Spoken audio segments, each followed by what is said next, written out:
Hey everyone, it's Jim Moratis here. Thanks for joining us again for another session. Look, over the last few weeks, I've been getting, I don't know why, but I'm getting a lot of inquiries and a lot of questions being asked of the community. Asking me questions like, hey, I'm having this issue with getting this purchase done. It's taking ages. My provider's taking quite a while to get back to me. I don't know what to do. What are my options? All those sort of things.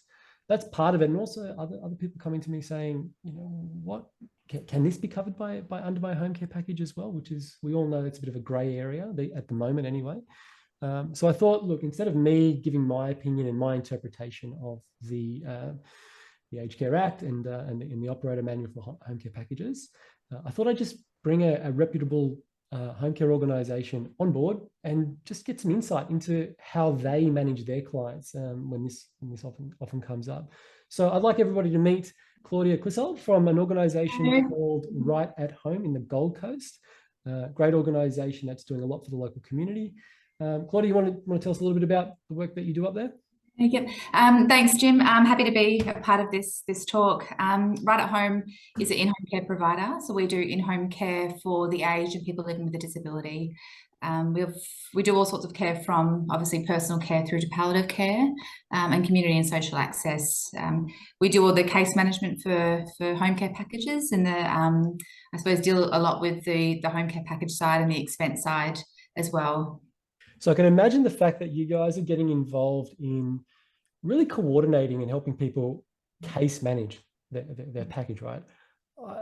I would assume then you'd be getting these sort of questions quite a lot from the people that you look after, the clients that you look after, about, hey, I want to get this purchase made, and how do I go about that? So let me just fire a few questions at you, right? And you can just sort of see where this conversation goes. But the first one that I've got on my mind is, what are some of those common things that people request that they want to buy?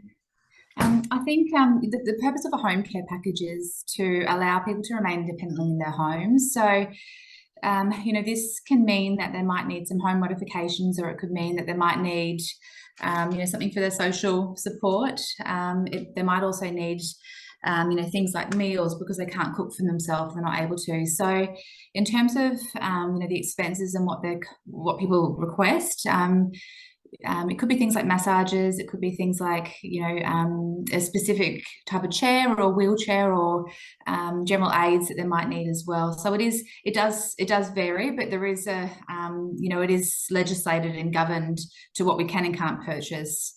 So there is fine lines about what we are able to purchase and what we can't purchase. So, there is approval processes that need to be followed as well. So, we have lots of different requests that come through, but it doesn't mean they're all going to be approved.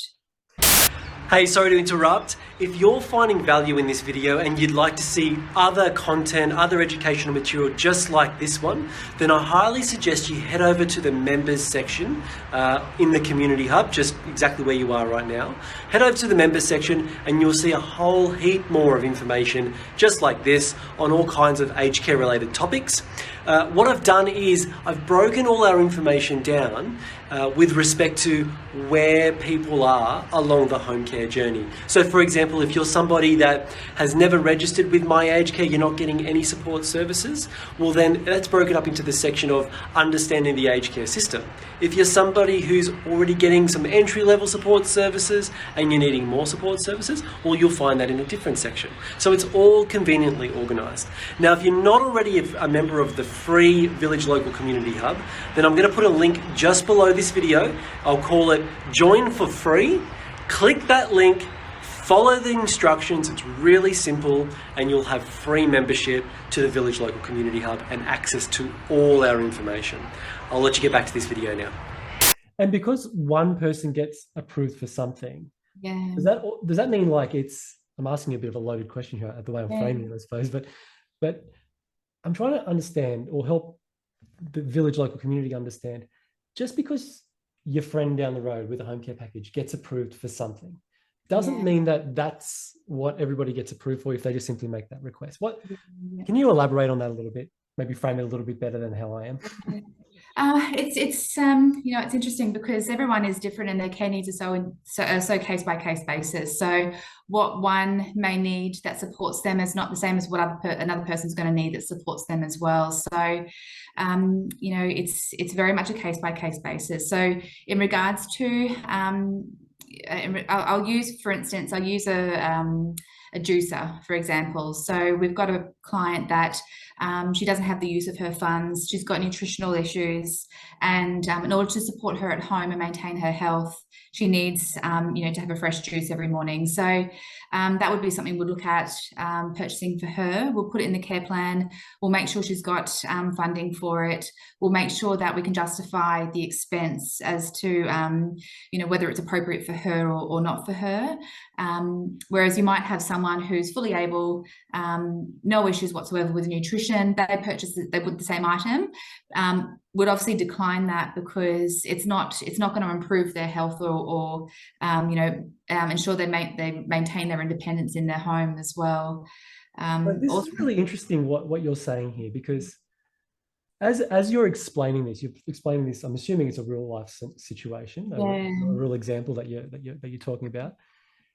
In order for you as an organisation and a government-registered home care provider, so that's an organisation that has authority to manage somebody's funding, right? At the end of the day, if that money is misspent, and I think the way that the government calls it is inappropriate expenditure. Correct, yeah. If that takes place, if I'm hearing this right, it's your organisation that gets the rap over the knuckles rather than the consumer, right? So that being the case, you've got a vested interest to get this right, and you don't want to be. Therefore, it's in order for somebody to make a request and have their funding spent in a particular way, that they're really relying on their provider to really understand them and the challenges that they have. Is that fair to say? Yes, that's right. I think with any government program, when you're using government funds, it has to be used correctly and obviously in the right way. So in regards to any purchases that are purchased through the home care package, it's heavily processed in terms of the administration that's involved in it. So it goes kind of down the line in terms of the approval process.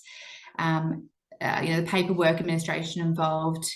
We've got to make sure we've got a reasonable report, whether it's from a health professional as to why they need it. And then it's also going through the internal approval process through management as well. So it is a large item that always gets looked at during audit purposes, especially through some providers who have high case management, package management. They'll tend to say yes to a lot of things because they want to maintain the client and they don't want the client going elsewhere. So they'll purchase items that are probably out of the scope of what a home care package program should purchase.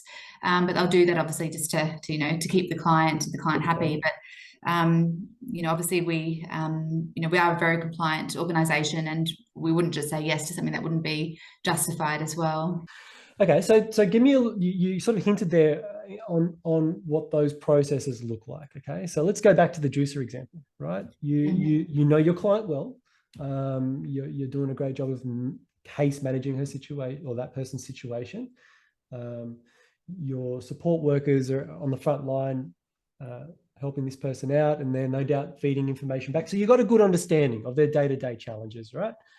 So this person has said, I think my life would be infinitely better if I had a juicer. What happens then? Yeah, so obviously there's a discussion with the case manager and the client in regards to what their goals are and how it's going to support them to live independently at their home. Can I just interrupt you? Yeah. Specifically with the juicer, okay? We're not mentioning names, right? And we don't want to get too specific here. But was it your client that raised it, saying, "I need a juicer," or was it your team in the process of sort of checking in on your client that suggested the juicer? The client raised it. Okay, cool. Good to know. Yeah, the client raised it. So she's got digestion issues, ongoing chronic health issues as well in regards to her digestion. So that was, best supporting her and her health needs. But in regards to the process as well, for every expense, you've got to have some sort of health professional assessment or report. So if it's for instance, if it's an aid or a home modification, we then have to obtain an OT recommendation, and we would purchase whatever's recommended from the OT. In the case of the juicer, she obtained a dietitian report. So she had a dietitian that visited her and provided a report justifying the expense as well. So we had that in the back of the expense administration documents to say this is why we purchased this item. We've got the report from the health professional. We've also got our internal administration that we do as well, that goes through the system as well. But so there's obtaining the obviously necessary professional assessments. There's also in regards to any purchase, whether it's a product or a service, it has to reflect in the care plan. So again, there's a lot of administration in regards to what the case managers are responsible for. They need to ensure that it's in the care plan. A care plan is a document that we have for all our clients, and the document reflects their goals and also the care requirements of what Right at Home would do for, obviously, and that will be provided to the field staff for them to know, when they walk into a service, what needs to be done. But so the case managers will put it in a care plan, and then obviously complete the necessary administration documents as well. And this is also ensuring that there's a surplus of funds. So in regards to a home care package, you accumulate funds per day with whatever subsidy level you're on. It's a daily subsidy amount that you accumulate. So if there's not enough money in the funding for an item, we've obviously got to wait till there's that surplus funding for it to be purchased out of a home care package as well. Got it. Okay. So let me recap on that. Yeah. Your client raised it. I want a juicer. Yeah. That information, they raised it with, I'm assuming, either their case manager or their support worker. But out of those two scenarios, it got fed up the chain to some sort of leadership level in your organization. Yeah. Where a discussion was had, whether from an organizational standpoint, whether you thought from the outset that it would be supportive of that person's care plan and their well-being. From that point, a discussion was had saying, yes, we agree, but we need to validate this with some clinical specialty. And that's when a dietitian was involved to write a report, an occupational therapist, an OT was involved to make a recommendation on a suitable device to meet the clinical needs, maybe a GP. I don't know if a GP was involved there, but But that's when, at that stage, is when your organization involved third-party clinical specialists that could validate the request. Correct. So one thing, in regards to the administration team, we don't have the background to make those recommendations. So when a product is referring to someone's health and how it's going to improve someone's health, although we would know the reason for it, we're not clinically background or, have the necessary professional certification to make those recommendations as well. Yep. No, that's a really good shout there, right? Because if you take what you just said just then, and you also marry that with the fact that it was your client that raised their hand saying, hey, I think my life would be better if I had a juicer. Anybody listening in the village local community, please take a lesson out of here. Yes, you have a case manager, and they are doing their very best to keep an eye out, to make suggestions on how your life can be easier. Your day-to-day you can be living the day-to-day that you want to be living. But you take control. Like if you've got a suggestion that you can provide to your provider, then speak up. It's about partnering, right? This is what I'm hearing from you, Claudia. It's about partnering with your client, right? To have a good outcome. Okay. So clinical specialists were involved. It was all vetoed. Everybody's aligned saying, yep, we're going to do it. You've got enough money in your home care package funding as well, accrued. The OT said, this is the juicer that you should get, that we think is appropriate. Okay, then what? What happens then? Yeah, I'm so sorry. In this regard, the OT wasn't involved. Obviously, OTs are involved for mobility aids and things like that. But yeah, it was a dietitian and GP letter. But And then Hey, just on, sorry, before we go on, there's so much to explore here, right?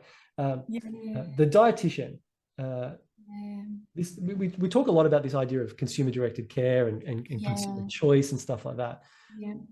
This is a little side note. This comes up for me every other day, where people are saying, oh, in order to make a purchase, I have to spend hundreds of dollars to get this. Can you give your take on that?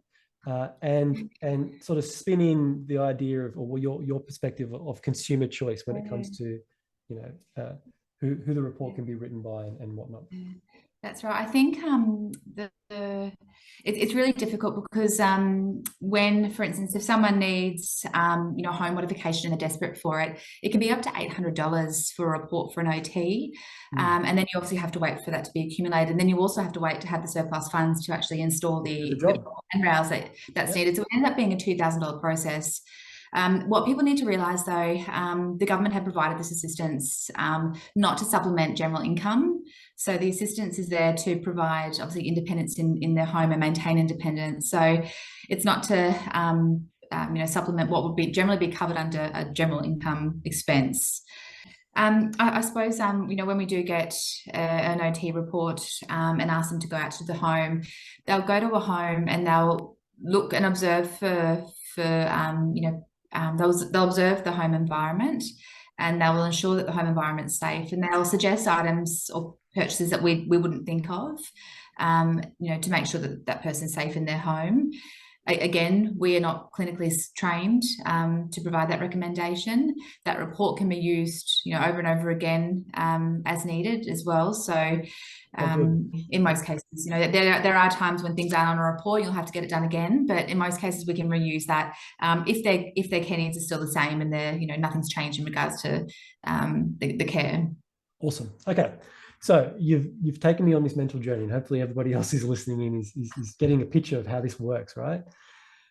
For everybody listening in, the context of how this conversation happened between Claudia and I is because we put somebody in the Gold Coast area in contact with Claudia, and the challenge that person was having is they'd been waiting, I'm going to use the word excessive, an excessive amount of time to sort out a podiatry request. So this was for either a product or a service, a podiatry related product or service.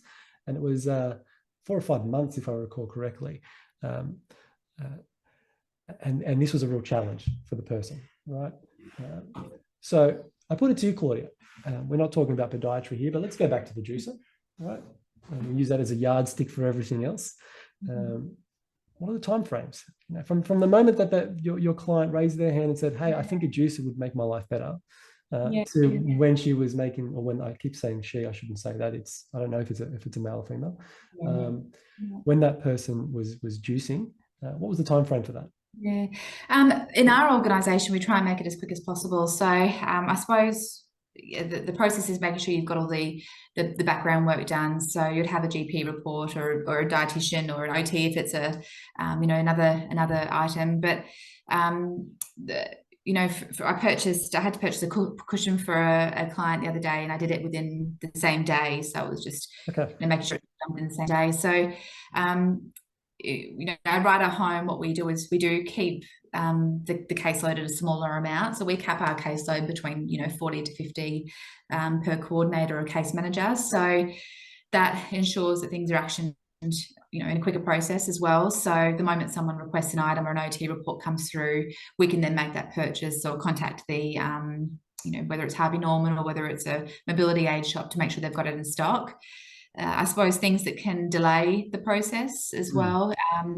It could be the health professionals' availability. So it could be that you can't get to an OT for 6 weeks, because at the moment, that can be the case. So an OT is not able to make a visit for 6 weeks. That can delay the process.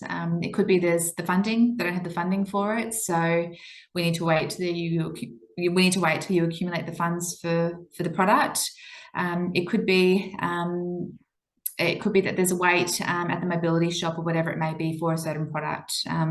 We've had a client wait 4 to 6 weeks for a scooter because it's on back order at the moment. So there are, I suppose, a few setbacks that can delay the process. But we do ensure, especially right at home, that we're actioning requests in a timely manner as well, because a lot of the time, whatever's been requested, it's needed now. It's not needed, in 6 weeks' time. So it is important for us to make sure we get onto things straight away. This is really coming down to people, right? Yeah. And people's ability to execute in timely manners. And there's a lot of people, from what you've described, there are a lot of people that were involved to get that juicer in that person's house, right? A lot of hands, a lot of phone calls. I hope everybody who's listening in is appreciating the complexities of it all. So make your provider's life easier. So give us some, just on that, as we wrap this up, right? Yeah. Claudia, give the community some tips.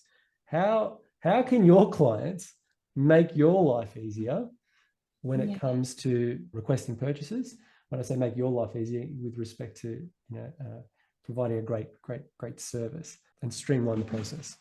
I think it depends on what it is they're looking to purchase as well. A juicer was an example that obviously the client requested, which she did the groundwork. She did a lot of the groundwork as well. She had visited her GP. She made sure she had a letter to provide to us. She made sure she had a dietitian report to provide to us as well. So she did a lot of that groundwork, but that's not always going to happen, and that majority of time doesn't happen as well. So, it's up to us as a provider to support, the consumer as well. So I don't expect the consumer or client to be doing a lot of the groundwork. I would like to take that on ourselves, because that's what we're here for. We're here to support the consumer. But I suppose it's teamwork. So I think it's teamwork in regards to working together with the health providers, working together with the stakeholders that are required, keep the communication going.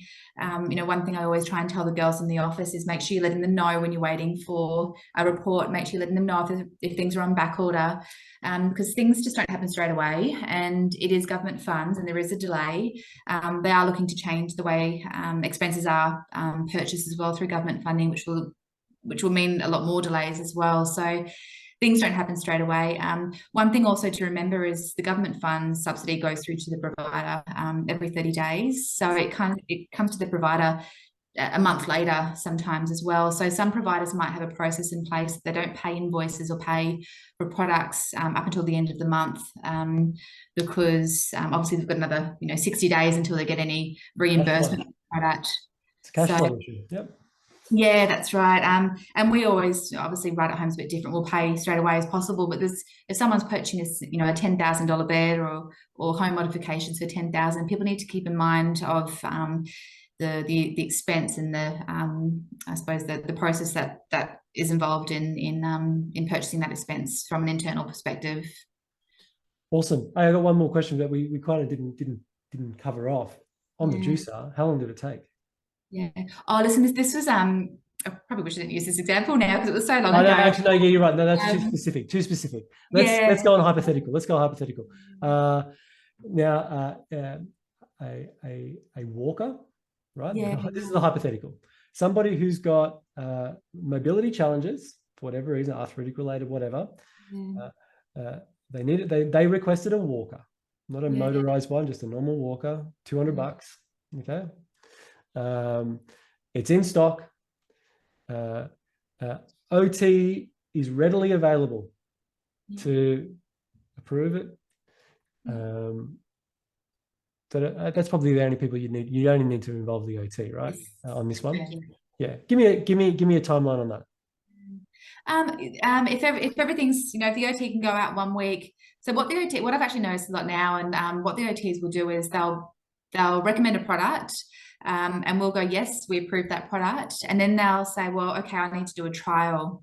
So I need to meet the consumer at the mobility shop and do a trial to make sure it's the right product.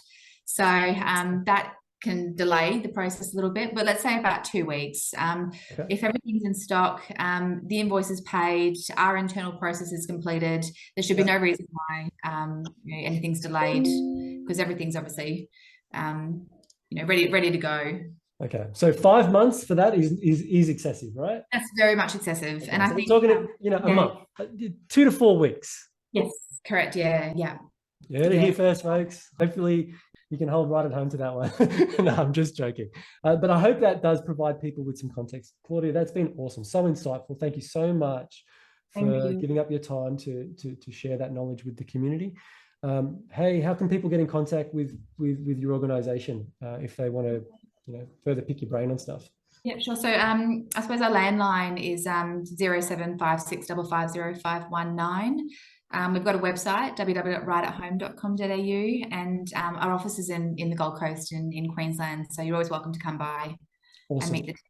Yeah. So just to explain your office, you're one of many Ride at Home offices, right? You're part of a franchise group, and you specifically are the director of the Gold Coast office. Okay.